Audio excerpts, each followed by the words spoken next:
तो दोस्तों आज की इस वीडियो में जो हम बात करने वाले हैं, देखिए वो भी कंबाइन हार्वेस्टर से रिलेटेड ही बात करने वाले हैं। तो दोस्तों जैसे एक भाई का कमेंट आया था कि मेरा केसीसी है, सिविल मेरा 750 है, तो क्या पत्नी के नाम हो जाएगा। तो दोस्तों भाई का कमेंट इस तरह से था। तो भाई का कमेंट में जो बोलने का मतलब है वो ये है कि मेरे नाम पर पहले से ही किसान क्रेडिट कार्ड जो केसीसी होता है वो है, मतलब केसीसी लोन है, और मेरा सिविल स्कोर 750 है।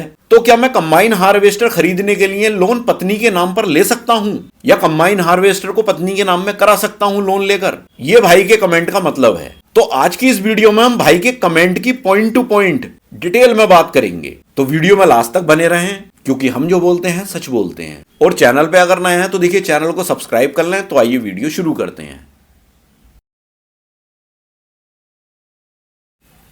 तो दोस्तों जैसे आपने देखा होगा कि बहुत सारे भाई जब कंबाइन हार्वेस्टर के बिजनेस करने का प्लान करते हैं तो बहुत सारी तरह तरह की प्रॉब्लम्स भाइयों को फेस करनी पड़ती हैं। तो उन्हीं सब प्रॉब्लम्स के सॉल्यूशन को मैं अपनी इन वीडियोस के माध्यम से क्लियर करने की कोशिश करता हूं। तो जैसे कि भाई ने कमेंट में बोला कि मेरे नाम पर केसीसी है, मेरा सिविल स्कोर 750 है, तो क्या मेरी पत्नी के नाम से कंबाइन हार्वेस्टर लोन हो जाएगा।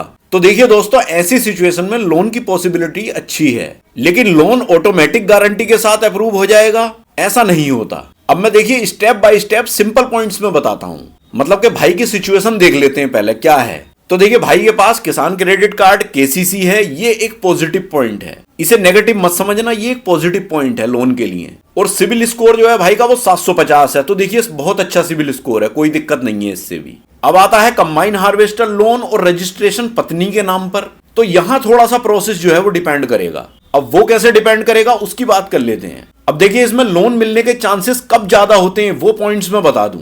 तो देखिए दोस्तों बैंक एनबीएफसी यूजुअली जो चीजें देखेंगी वो ये चीजें देखेंगी, वो मैं बताऊं। सबसे पहले तो देखिए पत्नी का सिविल स्कोर। देखिए अगर पत्नी का सिविल स्कोर 650 प्लस है तो देखिए लोन मिलने के चांसेस अच्छे हैं। और अगर सिविल है ही नहीं या लो है तो फिर देखिए भाई को को एप्लीकेंट बनना पड़ेगा या भाई को गारंटर बनना पड़ेगा अपनी पत्नी का। मतलब बैंक ये चीज देखेगी पहले पॉइंट्स में, भाई की जो पत्नी है उनकी डिटेल देखेगी, पहले उनका स्कोर चेक करेगी। स्कोर अगर नहीं मिला उन्हें सही तो फिर वो आपको गारंटर या को एप्लीकेंट बनाएगी। फिर दूसरा पॉइंट जो देखेगी बैंक वो देखेगी इनकम प्रूफ।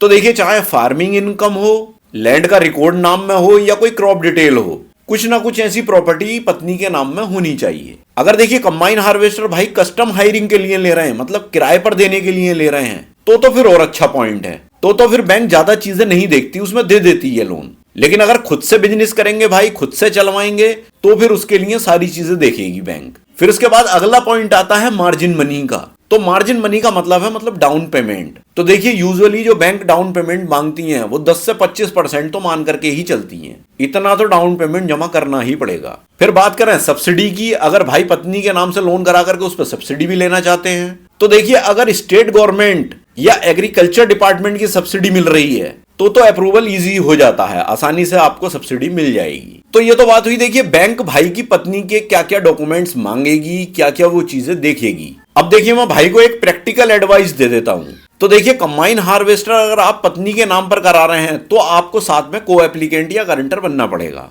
अब आपके को एप्लीकेंट बनने से क्या क्या फायदे होंगे, जैसे आपका जो सिविल स्कोर है वो 750 है तो इससे बहुत बेनिफिट मिलेगा, मतलब एक स्ट्रॉन्ग सपोर्ट आपकी पत्नी को मिलेगा। और बैंक को जो है वो रिस्क कम लगेगा आपको लोन देने में। फिर देखिए इंटरेस्ट रेट भी बेटर मिल सकता है। तो मेरे ख्याल से तो भाई को देखिए को एप्लीकेंट बनना चाहिए अपनी पत्नी के साथ, उससे फायदे मिलेंगे उन्हें। अब बात कर लेते हैं कि कौन कौन से बैंक ज्यादा फ्रेंडली होते हैं। तो इसमें देखिए सबसे पहले SBI, state bank of India, bank of Baroda, PNB Punjab national bank, regional rural bank RRB, और एनबीएफसीज जैसे Mahindra finance, HDFC rural bank. तो इन सारी बैंक से भी लोन मिल जाता है, लेकिन ये एनबीएफसीज जो होती हैं इनसे थोड़ा इंटरेस्ट ज्यादा रहता है। तो फाइनली दोस्तों इन सारे पॉइंट्स से जो कंक्लूजन निकल करके आता है वो यही निकल करके आता है कि हाँ भाई की पत्नी के नाम पर कंबाइन हार्वेस्टर लोन हो जाएगा, लेकिन भाई को साथ में को एप्लीकेंट या गारंटर बनना पड़ेगा। और अगर पत्नी के नाम में कोई प्रॉपर्टी है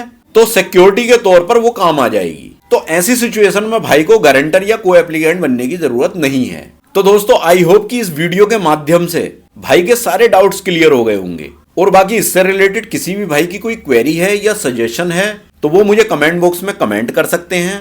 और देखिए चैनल पे अगर नए हैं तो चैनल को भी सब्सक्राइब कर लें तो मिलते हैं इसी तरह की किसी नेक्स्ट वीडियो में, तब तक के लिए थैंक यू, बाय।